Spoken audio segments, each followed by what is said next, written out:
Welcome to Fun Easy Cooking. Today we're making maple bourbon pork chops. The first thing you want to do is dry your pork chops by blotting them with a paper towel. Add a few tablespoons of oil to your skillet.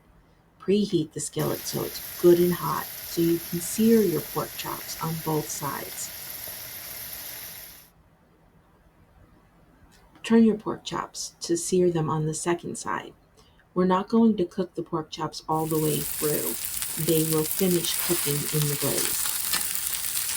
You can see they're nice and seared on each side. That helps to lock in the juices as well as the flavor. Remember, we're not cooking them all the way through just yet, just giving them a nice sear. So now we're going to get the garlic nice and fragrant and then add the bourbon so that the alcohol can burn off. We'll add the rest of the ingredients after that and the sauce will cook. This is going to make a lovely, sweet, and savory sauce that will go over your pork chops and keep them nice and juicy.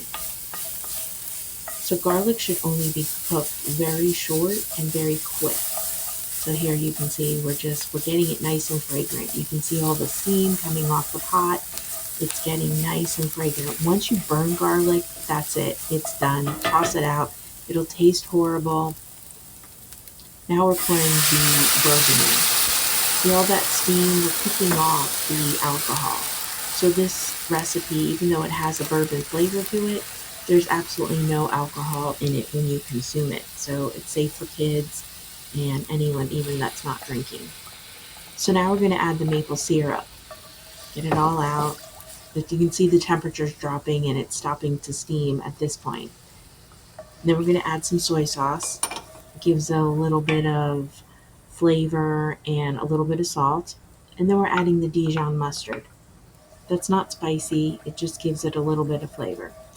That's a little slow to dissolve. So just keep mixing until you get all that Dijon. It'll dissolve as you go along and we keep doing other things.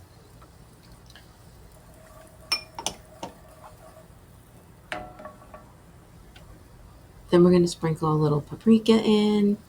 I like smoked paprika, gives it a little smoky flavor, and just keep stirring, evening out that temperature so that your glaze cooks. I like to add a drop of liquid smoke. Not that much, just a drop or two to give it a little bit of smoky flavor because I love that maple bourbon with the smoke flavor. Now we're going to add the pork back to the pan to finish cooking it. But remember, the longer you cook that glaze by itself, the thicker it's going to get. It will thicken a little more after it starts to cool down, but you want to kind of get it to where you want it while you're cooking that. Now, pork needs to be cooked to 145 degrees.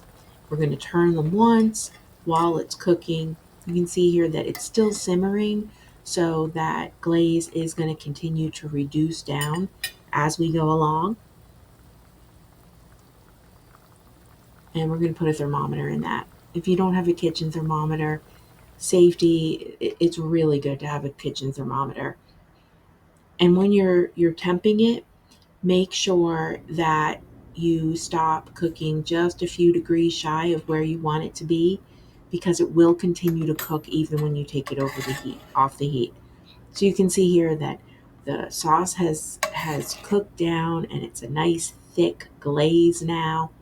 So you just serve your pork chops and put some glaze on top. Everybody's going to love that glaze, I promise. So enjoy. If you make this recipe, please be sure to comment